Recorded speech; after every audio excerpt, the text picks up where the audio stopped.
अहिल्यानगर तालुका शेवगाव हसनापूर येथील रहिवासी बाबासाहेब खंडागळे वडिलोपार्जित मालमत्तेत रहिवासासाठी गावातील काही लोक घर बांधून देत नसल्यानं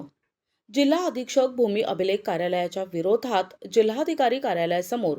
भीक मागो आंदोलन सुरू केले। शेवगाव येथील हसनापूर गावमध्ये वडिलोपार्जित मालमत्ता असून या गावाचा 2023 साली ड्रोन सर्वे झाला असून याबाबत ग्रामविकास अधिकारी किंवा उपअधीक्षक भूमी अभिलेख यांनी कुठल्याही प्रकारची सूचना आणि माहिती देत नसल्यानं सदर जागेचा हद्द पुन्हा नियमित न झाल्यानं गावातील सुखदेव खंडागळे आणि त्यांचे सहकारी गावातील राजकीय पुढाऱ्यांना हाताशी धरून जागेत घर बांधून देत नसल्यानं तसेच कुठेही न्याय न मिळाल्यानं जिल्हाधिकारी कार्यालयासमोर बाबासाहेब खंडागळे यांनी भीक मागो आंदोलन सुरू केलं आहे। जोपर्यंत न्याय मिळत नाही तोपर्यंत आंदोलन सुरू राहील असं त्यांनी सांगितलंय। माझं नाव बाबासाहेब बनसी खंडागळे,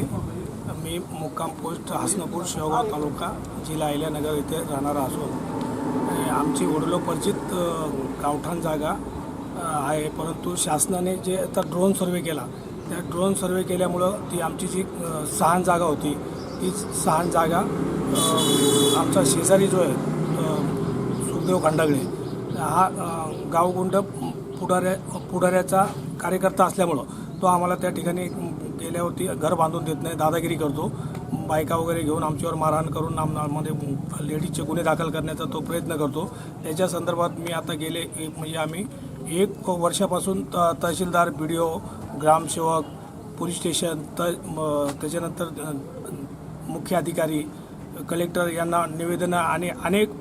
उपोषण आंदोलनं केलेली आहेत, परंतु अद्यापर्यंत मंत्रालयाला सुद्धा मी आंदोलन आम्ही केलं तिथं, परंतु अजूनपर्यंत मला न्याय मिळाला नाही। म्हणून आज मी भूमी अभिलेख अधीक्षक त्यांच्या विरोधामध्ये इथं कलेक्टर साहेबांच्या दारामध्ये बसलेलो आहे आणि जर आता आम्हाला न्याय मिळाला नाही तर 15 ऑगस्टच्या दिवशी आम्ही आत्मदहन करणार। NTV news Marathi, Ahilyanagar.